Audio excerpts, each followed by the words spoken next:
Good afternoon, everyone. Thanks for joining us for the 2020 Fall Remote Recruiting Check-In. I'm Jeffrey Moss, the founder and CEO of Parker Dewey. Really happy you could join us for today's discussion.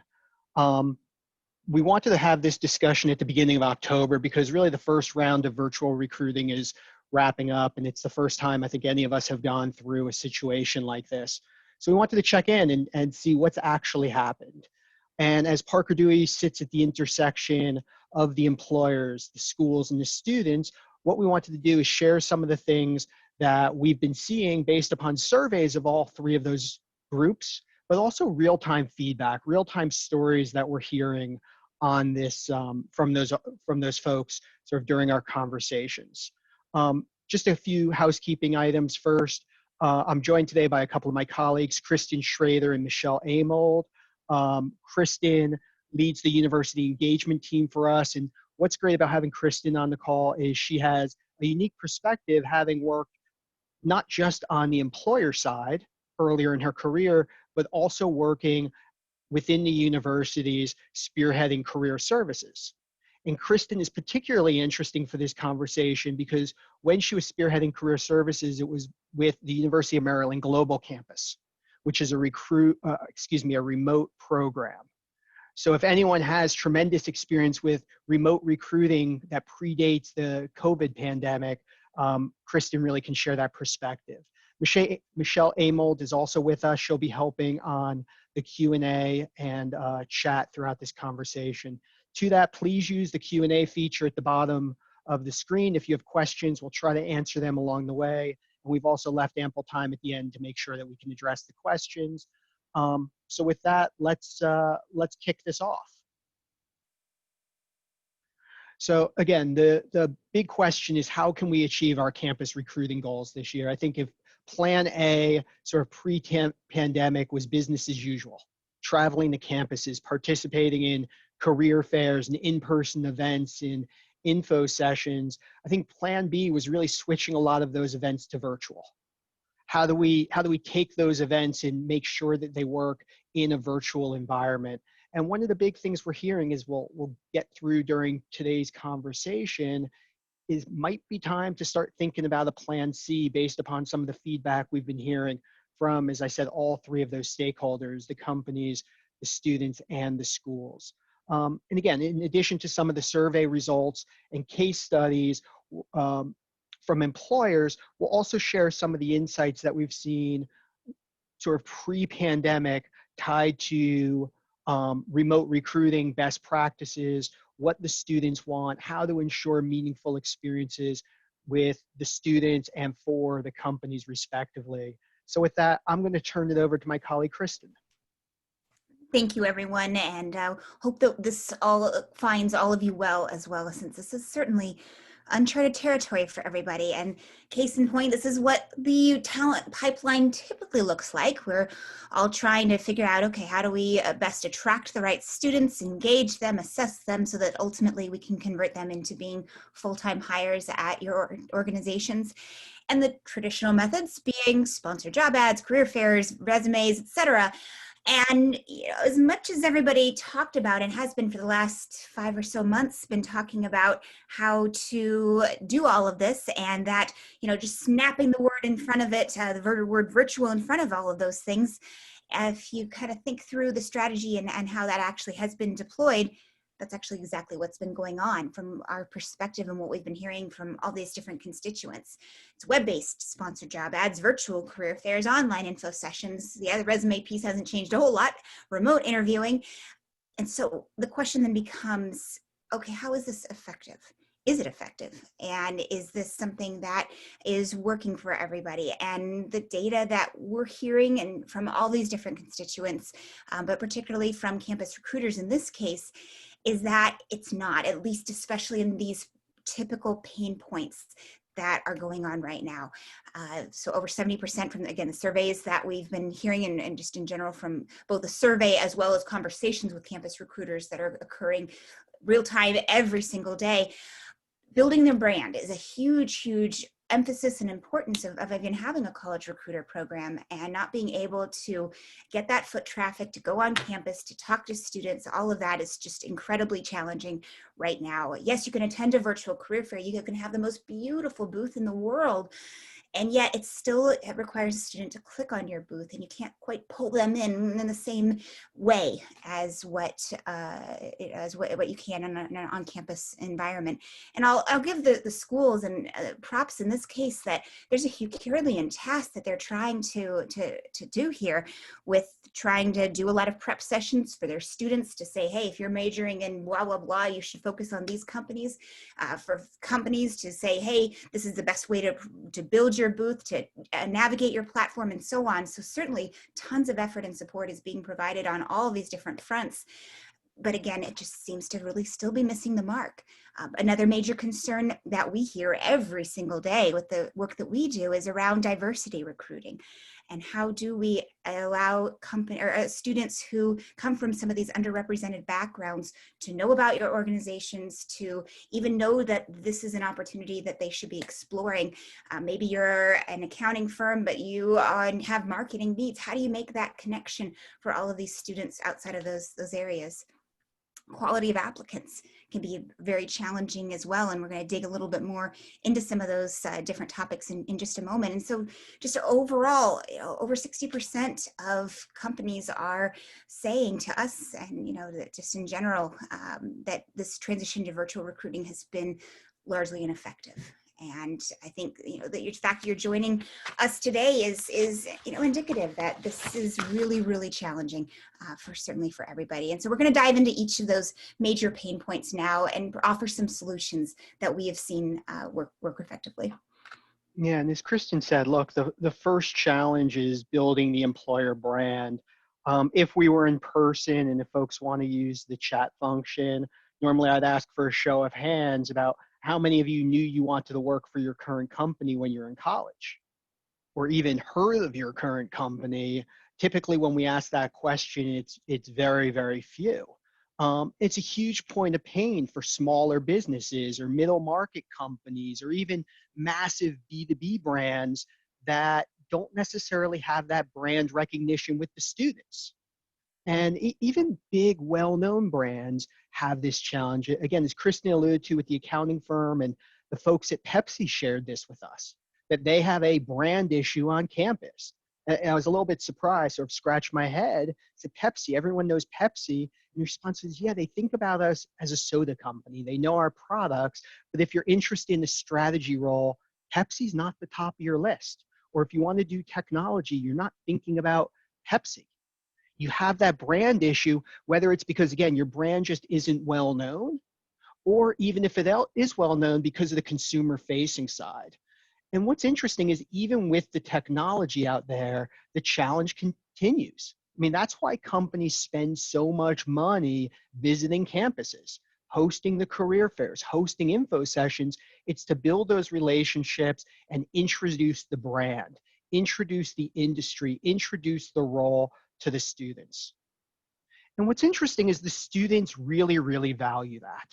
This, again, we may all joke around about career fairs and info sessions and the value the students getting from eating the pizza, but the reality is the students value that interaction. They value the opportunity to learn about different industries and companies, to get to know the professionals at these companies and think about roles that they may not have heard of before or considered, and learn what they're all about. But all of these things have really gotten shaken up because, again, of the virtual environment and the fact that summer internships were canceled, or job shadowing opportunities, or career treks. So how did this all change? Again, in the past, there were real benefits to the in-person experiences. Students could bump into companies they didn't think about at the career fair. They could make eye contact with someone and walk by a booth and learn about an organization they may not have considered, or get pulled by their friend to join them for an info session, or, again, as much as I joke around about the free food, to show up to an info session because they're hosting it at a great place and learn about a company that's really interesting to them and wind up working there. Those opportunities don't exist this year. What's also important is they could build those personal relationships with the existing employees. the informal discussions, the conversations that go beyond what you would normally get in a career fair or in an info session with the typical tell me about your day or the sales of the elevator pitch or who I am. And granted, again, these events weren't perfect. So many of the career fairs have turned into resume drop-off events and, again, elevator pitches. And there were certainly limitations because of the cost and the geography and how many focus schools can we really visit. But at least they created those benefits. And today they're not even possible. I mean, what we're hearing from the students is they're not really attending these events. For those of you who joined us, I think it was back in the beginning of September or maybe the end of August, we did a pretty massive survey of several thousand college students asking them their plans for campus recruiting this year. And just over half of them said that, or just, excuse me, under half of them said they weren't planning on attending virtual events, whether it was virtual career fairs or info sessions. They just didn't plan to engage that way. They were telling us they were only going to show up to the events if they were already planning to apply. And that doesn't really add value for the company. It doesn't accomplish your goals of building your brand and engaging the students. And what we've actually found is the reality's worse. Now, granted, this isn't scientific data, but last week, I think I hosted guest lectured at 3 different classes for different universities, all juniors and seniors. And by a show of hand, I asked them how many of them had participated in virtual career fairs or info sessions or any of these events. And it was fewer than 10%. And I asked them why. And they said they're sort of burned out of Zoom. They went to one and just didn't see the value of it. It felt like an advertisement. They were just applying directly through the websites. It's not working. It's not working for the students, and it means the employers aren't happy either. How can they get through the noise to engage the students? And look, everyone's buying the same lists. Everyone's paying for the same premium access on the job boards or paying third parties for marketing service. The result is, again, you can't get through the noise. Students are inundated with emails trying to convince them why a certain info session or event is better than everyone else's, and it's not working. And it also just doesn't reflect the goals of these organizations, whether it's around diversity or expanding the presence at new schools or getting comfortable with sort of the conversion metrics if you don't have those relationships. We're hearing more and more from the campus recruiters. They're just uncertain as to where things are going to shake out when this whole process is done. So as Kristin said, we're going to try to share some solutions with you. And with each of these topics, we're going to share a solution in sort of the one actionable idea, the one thing that you can take back today and put in place relatively easily. And one of the things we're going to start with is the fact that you can empower your hiring managers. Look, every hiring manager, as we've talked about and as we've seen for the past 5 years, every hiring manager is busy. They all have too much work on their plate. And one way to build your brand is to empower your hiring managers to offload some of those projects to college students. Allow them to engage a college student on a short-term project for something that's important or valuable, but may not be the best use of their time. May not be something that even they have time for because they're so overwhelmed. And what's great with these hiring managers is they really appreciate the immediate support these highly motivated college students can provide. For companies with open roles, it's a great way of offering the hiring managers the immediate support while you're looking to fill those roles. And by the way, you might even find the right person. For organizations that have gone through a RIF or have a hiring freeze in place, allowing or empowering your hiring managers to offer these short-term professional opportunities to college students really provides this great morale boost. It shows them that you're still investing in the organization and still investing in them and appreciating them, while also providing them with the resources to get more done with less, since they likely have fewer resources than they need. You can even provide it as a perk. So for employees that want to give back to their alma mater, for employees that are looking for ways to engage with the community and like mentoring opportunities and supporting various organizations, again, this becomes a great way of doing it. And while hiring managers really, really value these opportunities, for the campus recruiters, it adds a ton of value as well. Again, it helps you build your brand with students who may not have heard of your company or considered roles with your organization or thought about your industry.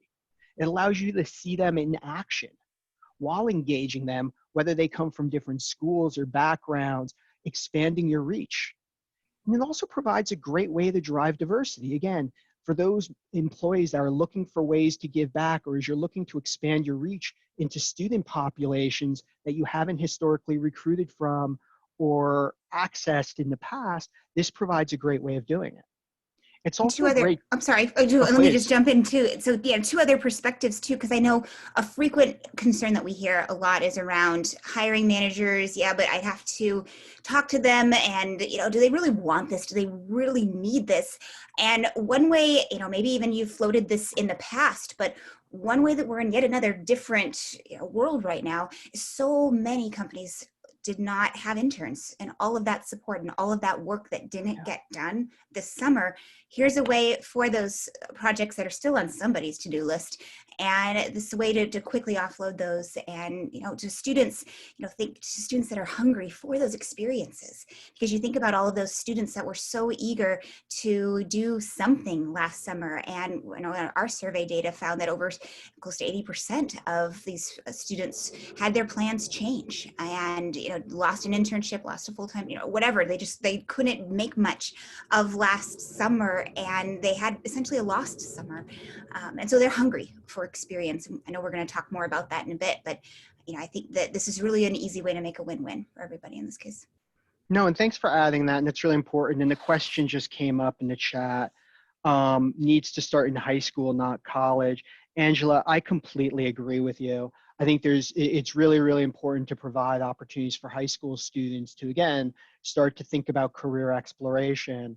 One of the things, though, that we try to do, and again, I think a high school offering is slightly different, because part of the reason this model works with college students is it creates that immediate value for a hiring manager.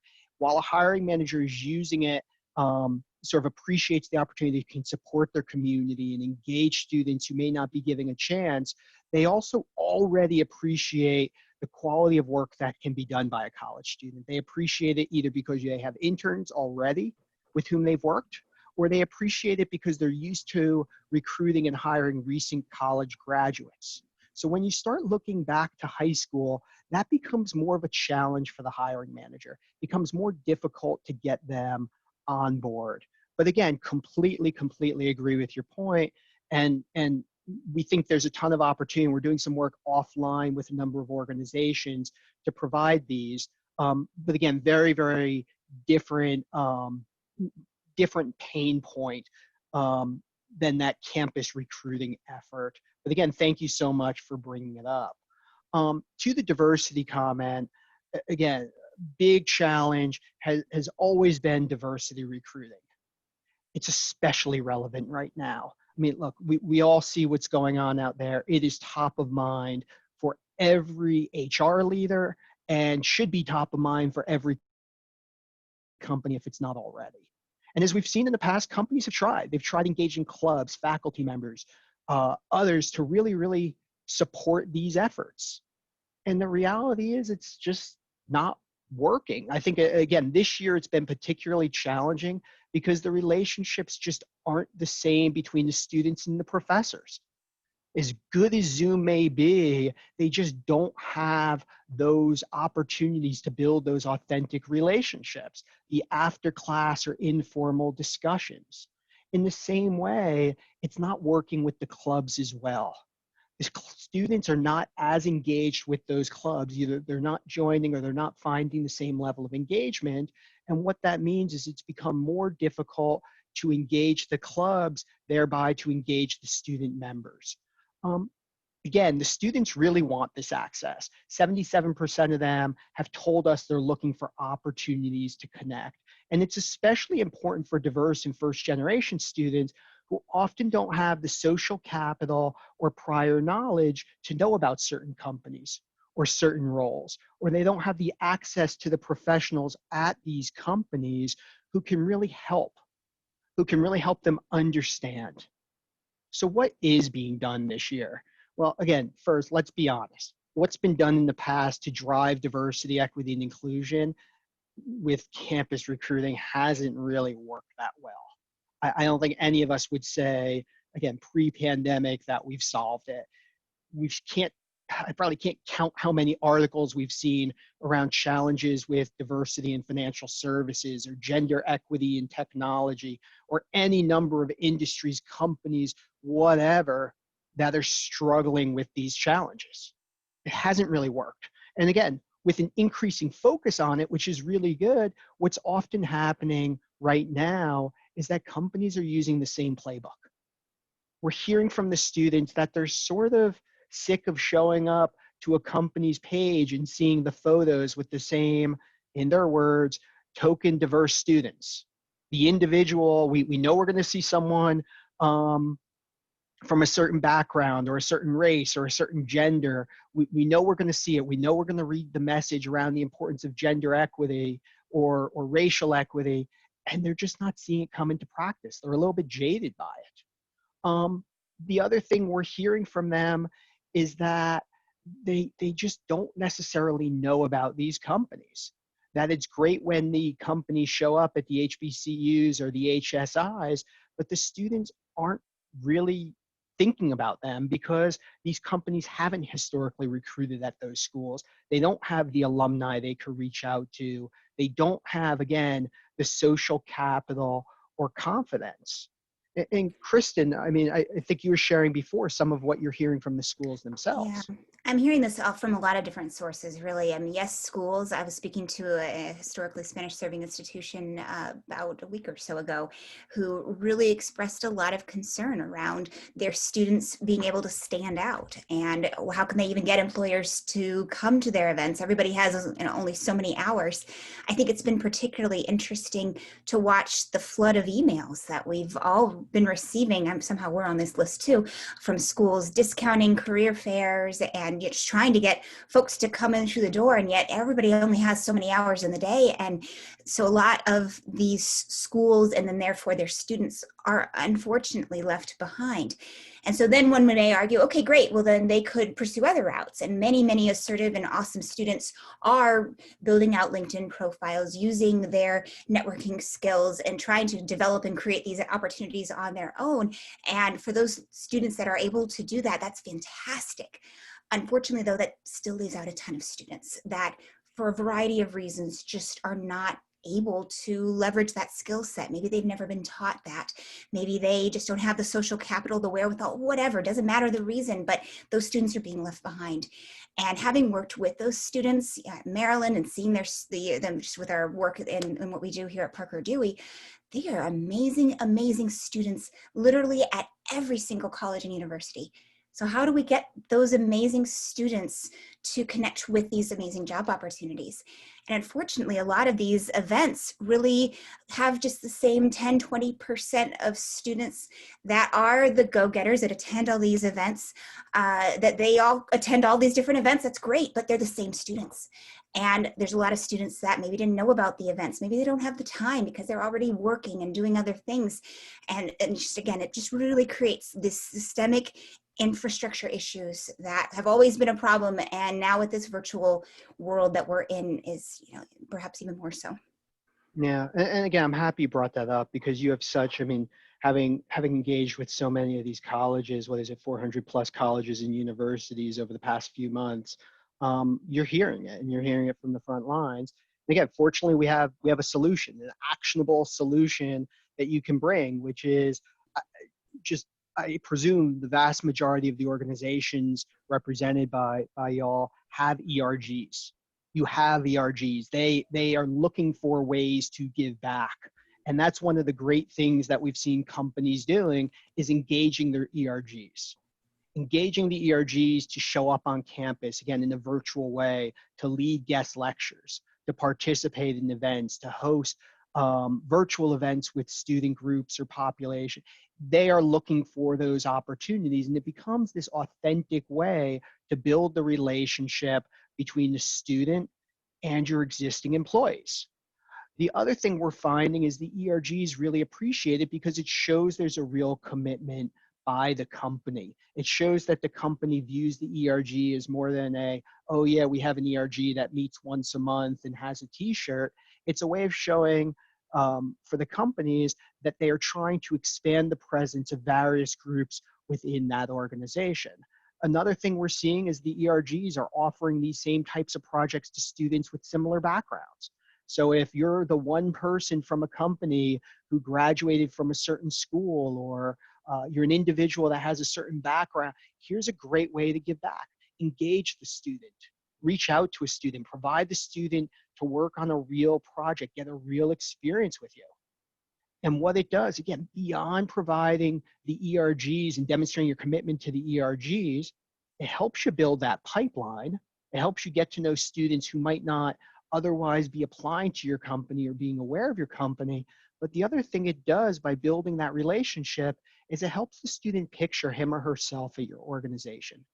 When they're actually working on a project, when they're actually engaging with a member of the ERG, with someone that looks like them or has a similar background, they can actually see themselves there. They don't feel like the token person from whatever group. And again, that's really, really important, especially given how cynical so many of the students are right now and how much we truly need to drive these equitable pathways to professional roles for all of the college students. With that, I want to turn it over to Kristin to talk a little bit about the quality of applicants. Yeah, and this conversation, this issue of quality is so challenging, even in the best of situations. You know, you have your resume, you have your interview, you get 30 minutes maybe initially, and then an hour, and then maybe some sort of on-site. And you know, it's very challenging though, even when things are as well as, you know, as can be expected. And here we have situations where students aren't signing up. I'm only going to attend if I'm already planning to apply. That's not going to diversify your applicant pool, and that certainly isn't going to help for any of the situations where a student's never heard of your organization. And you know, as we seen from the data, again, this is coming from several thousand students who are current undergrad and graduate students at all different types of universities, but they're telling us that only 51% said, yeah, virtual career fairs, that's where I want to be. Zoom fatigue is real. I'm sure we can all relate to that. And you know, who can blame these students? It's really challenging. And so, you know, if they come to a virtual career fair, though, you know, how can you assess the quality? I mean, yeah, you could look at their resume, but there's other ways that can be more meaningful, more actionable, and more just ways that can really help to address and assess and help just everybody to really connect in a more meaningful way. And you know, the students have told us they want that real experience. They have this lost summer that they're trying to combat and overcome, and a whole bunch of time that you know, they're experiencing big gaps on their resume right now. And so, you know, where were we before? Well, you know, you were trying to do some sort of relationship building, have some of these great screening processes, on-campus interviews. I did 13 of them in days. You know, that was just the norm. And these students that seem wonderful on paper, and they don't stick around. Those are some challenges that we all experience and when we've been in hiring roles. Now, yep, we've got our usual pool of candidates at our target schools. Many companies I know are trying to expand their reach, going to schools that they've never encountered before. But again, as we've kind of already assessed, it's going to be a lot of the same students. And how do they stand out amongst the rest, other than those rather just subjective perspectives around GPA and major, where, you know, the student that might be the next best hire doesn't necessarily have that 3.9 GPA. And there's data and research that have come to support that. And there's been a lot of creative ideas as well. Yeah, Yeah, please, Jeffrey. sorry to interrupt. I mean, this is a really important issue, especially when you think about hiring managers, where when the hiring manager is used to only bringing in folks from certain GPAs or certain schools or certain backgrounds, that does a couple of things. Again, first of all, to the earlier point, it potentially limits diversity, equity, and inclusion initiatives. But second, it hinders the quality. I mean, back to Kristin's point, if you're relying on GPA or major to predict who's a good hire, the quality just isn't going to be there. That's why we see such a small percentage of companies that have been comfortable with their campus recruiting efforts pre-COVID. Now you take away even the opportunity to build the informal relationship and see some of those core skills, the things that aren't captured on the resume, the communication, problem solving, et cetera, that form when you're actually in person with someone. Those things aren't possible either right now. And again, it's gonna continue to hinder the quality of the applicants sort of with the traditional models. Another factor too that I think is really important to note, when thinking about all of this, it's nobody's fault in any of this. The students are as outstanding as they always have been, Yeah. and maybe they just aren't as well polished in this new job search method. When, quite frankly, having recruited and been in virtual career fairs as as an advisor, and in person career fairs as well, and all, it's a whole different world that we're all having to learn how to navigate, and then now to teach students how to do that. And one other perspective and factor that's coming into play here is that a lot of schools are having to furlough and or lay off their career services teams. I'm sure many of you are seeing different points of contact at the career centers that you may not have had before. We just got a notification just the other day of a fantastic big school program that our point of contact who led employer relations is no longer there.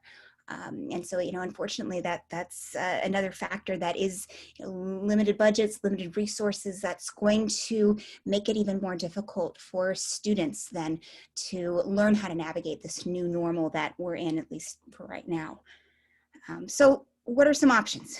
What are some ideas? And one is, yes, there's artificial intelligence, and so on that you can employ, but go and offer those busy departments an extra set of hands by engaging them perhaps in projects as was previously discussed. And I'm seeing some ideas in the chat around, you could do some sort of competition or what have you. But what we've seen actually is a really great way to help benefit everybody is to put together a speed networking event where you have students who are signing up for time slots, brief 5-minute interaction with hiring managers at your organization who are involved for an hour, maybe a little bit longer, if depending on how many students that you want to interface with. And then they're in that hour can interface and meet 10 students and give them a chance to really get to know that, just answer a couple of key questions. As we probably have all experienced, those of us who've interviewed folks, which I can imagine is probably everybody on this call, pretty quickly who is going to be a good fit for whatever role that you're hiring for. And what we've heard from, again, companies and career services teams is that it doesn't take much time. And so have these speed networking events where the students are, in a sense, interviewing, but also competing for a chance to do this short-term project, that then the hiring manager picks one or more of those students for these projects.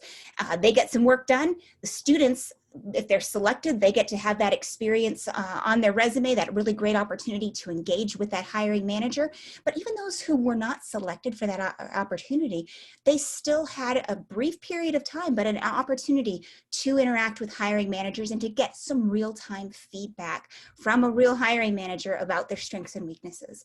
And Go ahead. Yeah. Oh, yeah. One thing just to interrupt, because again, we have seen various versions of the speed networking event, and they're really good. One of the things, though, we heard from some of the employers is, again, the student's only going to show up if they are already planning to apply. So one of the employers shared with us, well, what they did is they did the speed networking event where the quote unquote winner was put on the short list for the interview or the preferred list for the full-time interview. Well, again, it's that same challenge. There's no carrot at the end. There's no real benefit unless the student has already decided he or she wants to apply. What I really love about this idea, and I think why we've seen it work time and time again, is the outcome isn't congratulations, you get to interview with us, but it's congratulations, you get to work on a real paid professional experience with a real manager. Even if I realize a company may not be the right fit, or I'm not sure if the company's the right fit beforehand, there is real value from that opportunity. Again, sorry to interrupt, Kristin. No, No, and I think you're sharing the hiring or the kind of that student's perspective, but from a hiring manager's perspective too, just having them have that chance to interact one-on-one with a student, putting them on the front lines and really seeing, okay, at this institution, if you're doing it at a university focused event, or with this candidate or a pool of candidates, this is what I like, this is what maybe would not be a fit, but it really allows them to be very, very focused on the process, away from looking at yet another resume where they're all coached to look relatively the same. This is a chance to really evaluate a student's communication skills, oral communication skills, and really be able to see that, yep, this person is going to be a really good fit for them. Really valuable feedback then that they can provide to you in HR, their university recruitment colleagues. Who knows? There might be a focus school or students at that fit a profile that you perhaps never even thought would be a great fit for your organization, that the hiring manager could identify for you as being a really good fit. So Yeah, please go ahead. I was going to say there was a question that came up about um, how do we screen candidates for the speed dating like event, and do we do first come, and how we've run into challenges of not wanting to waste a hiring manager's time. And I think Kristin sort of touched on this briefly. First of all, if we're limiting it to an hour, if we're saying, look, we're asking you to do 10 5-minute discussions for an hour, most hiring managers are pretty okay with that, especially in this environment where human interaction could be more limited than in the past. Second, we're seeing a lot of these ideas linked together. So maybe it's a speed networking event tied to an ERG. So we want to provide opportunities for, one of the companies did it for Black women in tech, and they did it for that ERG, and they were providing the opportunities for 10 individuals with those backgrounds to participate. Or we want to do it for our alma mater, or we want to do it, one of the local communities did it for students who were from Cincinnati, whether they attended Cincinnati-based schools or they're originally from Cincinnati. Here's a way to engage in a speed networking event with an individual that has a desire to give back to the local community or give back to a specific college. The other thing we found with engaging the hiring managers is they also have a carrot at the end. So even if they still aren't sure if they want to commit the hour of the time, and maybe they need a little bit more of a push to get on board, even though we know they don't, knowing that they can have a college student execute a short-term project that would otherwise take them 10, 15, 20 hours of their own time, that's a pretty good trade-off. So I'll spend an hour of my time sort of engaging with 10 highly motivated college students who may have backgrounds that I'm passionate about. And by the way, they're going to do a project for me that's going to offload 10 or 20 or 30 hours of my work. That's an easy trade-off for them. And we're seeing them excited about it. Kristin, I don't know if you want to add anything else to Yeah, that no, question, I or think I hope and appreciate the questions. So please keep them coming. From an infrastructure standpoint, or at least like, okay, well, how would I even begin this? Please feel free to talk to us offline about how we've implemented this. And if we can help, certainly we'd be happy to. But in terms of how just ease of getting this up and running, we already have the infrastructure available and the connections and platforms and technology and whatever else. So happy to again, have that conversation offline if something like this would be useful.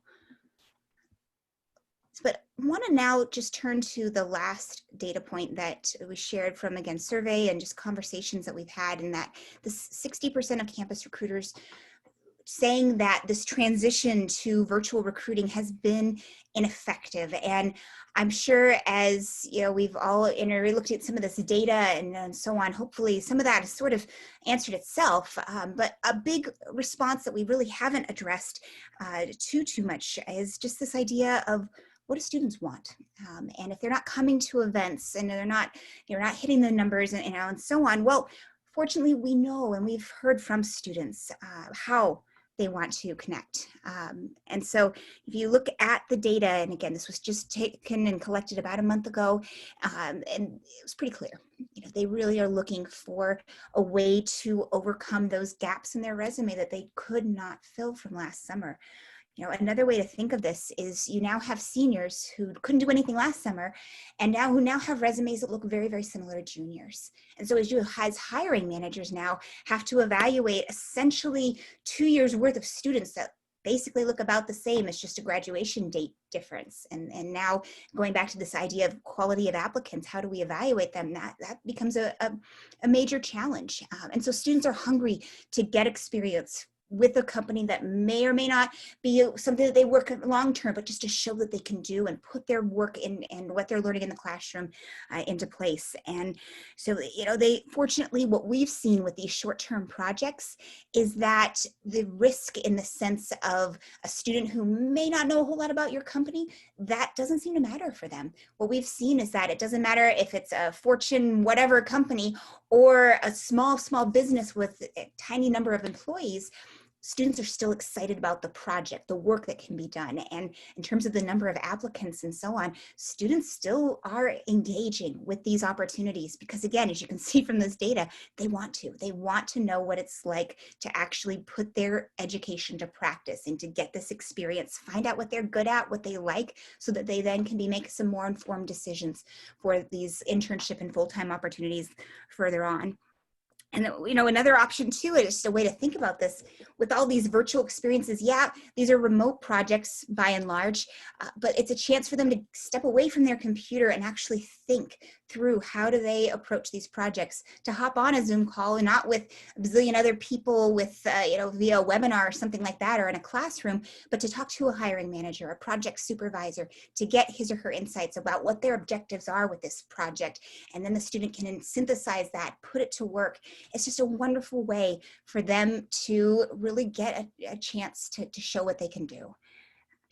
And, given everything going on, this is, just what we've seen again and again really has been effective. And look, I mean, one of the themes I'm sure you're hearing through the solutions and through the conversation is around this experiential recruiting, this opportunity to use experiences to support the students, as Kristin said, and give them these opportunities they crave, but also use the experiences, the experiential recruiting, to enhance the outcomes for the business, to improve diversity, to improve conversion, to improve retention, to drive all of these things. And while it's something that we obviously pioneered and believe strongly in, as anyone who spent any one-on-one time with me knows, all of these ideas are things that you can do on your own. All of these are things that you can launch as we went through. You can launch today. You can launch tomorrow. And again, we're certainly happy to help. We're certainly happy to do whatever we can to support it. But I just want it to be clear that we believe in this, and this isn't something that is newfangled or jury-rigged in response to COVID. These are data points and best practices that we've seen in use over the past 5 years. And we'll talk more about the impact of all of these in a minute. But again, why don't more companies do this? Why aren't more companies using experiential recruiting? I mean, some of the misconceptions. Is this cost effective? We don't have the budget. This sounds really hard. Well, again, it doesn't need to be. It doesn't need to be. We fundamentally believe every one of these projects should be paid, whether it's a 10-hour project or 40-hour project. We believe the students should be paid. Now, yes, the students are getting tremendous experience from it. Yes, they see benefit from it, but we just believe that students should be paid for their work. We believe that not paying them for the work limits equity. It limits it to only students who have the time or ability to work for free. It also sends a really messy signal. But that said, again, the average micro internship that we've seen over the past 5 years is between $300 and $400. It's less than the cost of a hotel room, less than the cost of a business dinner, and certainly less than the cost of travel or an info session or anything else. And by the way, a lot of the departments themselves are willing to fund this. If you went to someone in the marketing team or sales team or technology team and said, hey, are you willing to take an extra set of hands on a project that you have on your plate? Will you pay a few $100 for that? The answer is always yes. They just want permission from you to do it. The second misconception is, will hiring managers do it? Will they see the need? Again, the answer is yes. Every hiring manager, every professional has these we should and I shouldn't projects. We should go do this analysis, but I don't have time. We should update the blog, but I don't have time. You have these on your plate. I shouldn't be the one interviewing all of our interns from last year and writing a 800-word article that we can use with our campus recruiting. Is that the highest and best use of time for you? No. Would a college student love to do that? Yes. Would they do a great job? Yes. Hiring managers love this, again, especially right now. The other question that comes up is, yeah, we have our internship program or we have full-time hires. These projects don't replace any of those things. And hopefully that was clear from the conversation. Experiential recruiting is part of the recruiting process. It is a way to engage students that weren't thinking about your organization. It's a way to give them insights into your company and give you insights into them at the top of the funnel. Again, we've all seen people with amazing resumes that you get into the interview and their communication skills aren't there, the problem solving, or even worse, we wind up hiring them and find out the first day that it's not the right fit. This becomes sort of that test drive. It becomes that pipeline for both sides to assess fit up front. And then again, these projects become the most effective ways to assess skills. And it leads to better outcomes, better hiring decisions, better retention, happier hiring managers, less wasted time. And that's really, really important. Again, we all know the only way to know if someone's good in a role is to see them do the job. This becomes a way to see them doing the job before you have to make the hiring decision. And again, part of the reason this works is there are benefits for everyone. The employers are still able to develop and nurture those relationships and build the candidate pipeline and see the work and assess the fit. And they're getting this immediate support. And it provides flexibility. Again, the average micro internship, as I said, takes a student anywhere from 10 to 40 hours to complete, do a few days to a few weeks after kickoff. And these projects aren't being posted for December, for next year. They're being posted to kick off tomorrow, to kick off 48 hours from now. They are truly immediate support. And for the students, it provides them with that professional experience they crave. But it also lets them work remotely from wherever they are and use that time that they would otherwise be spending in on-campus events and other activities. They're then being so much more productive and building those relationships to both assess fit and demonstrate the skills while generating income. So how can companies get started? Again, we shared some of these solutions along the way and some of the best practices. Again, if you're thinking about any of these, go talk with busy employees. Talk with the people who are constantly coming to you saying, hey, I need an extra set of hands. I need help on this project. I don't have enough hours in the day. We cut our team, but I still have all of this to get done. They'll be excited to engage in any of these ways, whether it's an employee that's a member of an ERG, whether it's an employee you'd like to ask to participate in a speed networking event, or even just to post a project. Teams that are hiring. Any team that has a full-time role is obviously looking for help. This can provide a great way to get them that immediate support while you're looking to fill the role. And by the way, you might even find the right full-time person. Freelance users. Again, there's a massive freelance economy, whether you're already using temps or freelance platforms, or whether your employees are using them and you may not know. Those are great groups to tap into because they're already comfortable with project-based work and already have the needs. Being able to allow them to engage with college students becomes a more effective way to not just support the campus recruiting efforts, but it actually drives better outcomes for the hiring managers. They're excited. The ERGs, we talked about them before. They are always looking for opportunities to provide more of the hand up versus the handout, if you will, using sort of that old term. Allowing them to engage folks from similar backgrounds just demonstrates such an incredible support for what they do and who they are. And then again, university alumni and fans.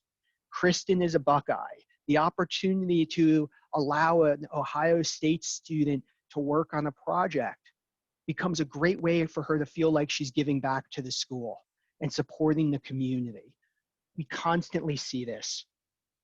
And again, what we talked about is proven. These are not pie in the sky concepts. These are not hypotheticals. What we've seen, and I'm particularly proud of this slide, is a real impact.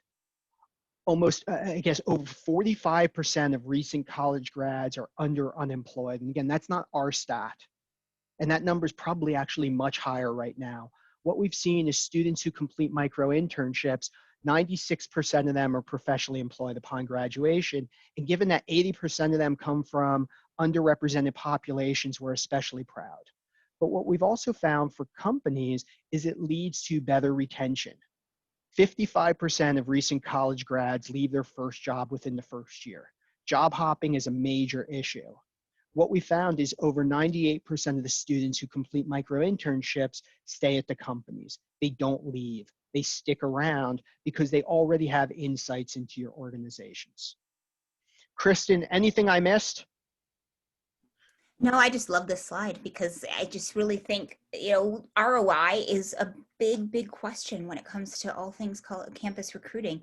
It's hard to measure that with the best of career fairs.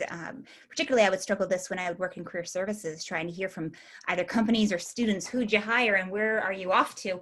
It's really, really challenging. And yet we can see that those traditional methods are not working and serving everybody well. But these shorter term projects really do. Yeah. And so I hope in this time of everything being, okay, we're going to try this. And right now it's trying virtual everything. Well, I hope that something that has this kind of level of effectiveness could also be on the table. Well, and you talk about ROI. Again, I'm really proud of this. One stat we don't have on this slide because, again, we tend not to talk about it, is we're finding that companies save anywhere from 40 to 80% on their cost per hire relative to the traditional models. And again, I'm more proud of the impact. But to your point, with so many corporate budgets cut, so many challenges around those things, being able to lower the cost per hire anywhere from 40 to 80% while driving better hiring, while driving improved diversity, while driving better brand recognition on campus, it's something, again, we're pretty proud of, especially in this environment. So that concludes the formal presentation. We tried to answer some of the questions along the way. I think I see a couple others. Does the definition or job description of a hiring manager need to change because of the focus on DEI? That's something I have a tough time to answering. I think there's a lot of folks that talk about needing to revisit job descriptions, and I think there's certainly, for a lot of companies, they need to do that, but that's a little bit outside of our scope. We're focusing almost exclusively on the micro internships, on these short-term projects, and I think over 5 years we've done a really good job of making sure the project descriptions are very sensitive to the DEI challenges and needs out there. Any other questions from the participants? Please don't be bashful. Are the students engaged with remote projects compared to face-to-face? Yeah, I think, so again, pre-COVID, about 98%, maybe it is 97% of the micro internships were remote versus in person. In the COVID world, it's 100%. But what we found is remote works better for both sides. For companies, what it lets them do is two things. First of all, it lets them increase their catchment area. So using my example before, a Cincinnati-based company was looking to engage students who are from Cincinnati but might be at university elsewhere. How can they introduce their brand or their company or get students to think about them and realize they can do interesting technology without having to move to one of the coasts?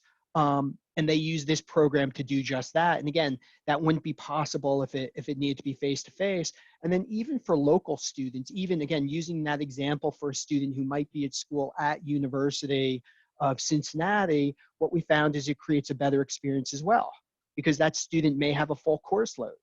And this provides a way for that student to still engage. Maybe it's between courses or nights, weekends, and as a company, you don't have to think about where's this student going to sit and we need an ID badge. et cetera, et cetera. Now, the student is still engaging with the manager. They can still participate in Zoom calls or phone calls or anything else. We still want to see that relationship built, but we tend to find, again, remote is much, much better. We got another question. Will the student be disappointed if we don't offer them a long-term role? The short answer is no. We do a really, really nice job with the students, helping them understand and appreciate and value what it is. And in fact, we've surveyed the students on this time and time and time again. The students are excited to just get the experience, to build their resume. They're most excited about the opportunity for career exploration. Again, they say jumping into the internship or full-time role is high stakes, or there's industries they had never considered. There are industries friends mention, but they don't know enough about. This becomes a way for them to explore those roles, and they see the value in and of themselves. And that just adds so, so much value for the student, in addition to the opportunity to build their resume, in addition for them to build their network and demonstrate skills. Maybe it turns into something longer term. We got another question that Kristin, you should hit. Are any schools pushing their students to do micro internships? Yeah, I love this question. The short answer is absolutely. It's been really interesting to see over the past 6 months since COVID. Right away, schools were looking for options for their students.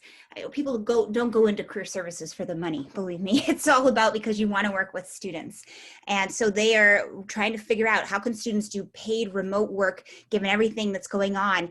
And so we've had hundreds of schools that have engaged with us, and we don't do any marketing to schools whatsoever. What's also fun to see is just this diversity of schools across the country. We've got associate degree schools all the way up to the elite Ivy League schools, the regional publics, the state public institution, land grant institutions, you name it, in terms of type, in terms of geographic representation. It truly is across the country. And I think that just goes back down to everybody's motivations. Students were looking to get experience, and that this short-term paid opportunity, they were hungry for that. Especially because they didn't, in many cases, have internships to do this past summer. Schools want to help their students so that they can make the right decisions. And then companies, you were looking for the next best hire, given everything else that's been going on. So everybody's all on the same team. And that's yet another reason why this short-term opportunity is so nice, and particularly nice in the fact that it doesn't leave anybody behind. Anybody who's already working a full-time job, who's a student athlete, who already is juggling, maybe they've got kids at home or whatever else is going on in their life, a heavy course load, etc., they could still fit in to their schedule a project that takes a handful of hours over the course of a few weeks. And that's all a micro internship in terms of time generally takes. And so it really does become an opportunity to just broaden the pool of students that can be served, and broaden, and from a company's perspective, the number of students that you could potentially have in your applicant pool. Yeah, and I'm happy you brought that up. I mean, one of the things I'm, again, really proud of is some of the partnerships that we've been able to develop. I mean, groups like Winning Edge for organizations focused on diverse student athletes, or the Dell Foundation for first generation students, or the Dream for DACA students. Again, what we're seeing is organizations are really trying to engage the students and truly create these equitable pathways, and we love seeing that happen. With that, sorry we can't, we got one other question I'll try to get to really, really fast. Particular niches of interest or majors. Again, what we found is all over the board. Every industry, every department. And what's interesting is major doesn't really predict what role you should be in. There's a great chart one of the colleges put out, I'm happy to share if anyone emails me, that shows it looks like an eye chart, because you can't really see what your major is, has zero to do with what job you should do. And it's especially true for majors that don't sound like job titles. What we continue to see is these projects are truly available, and these opportunities are available any size organization, any department, any industry. With that, we are at the top of the hour. Sorry we did not get to every one of the questions. If you have additional questions, if you have looking for ideas, if we can do anything to help, please let us know. You have both of our direct email addresses on here. Hopefully it came across. We're both pretty passionate about this. So please let us know what we can do to be supportive. And again, thank you everyone for joining us. With that, this concludes the webinar.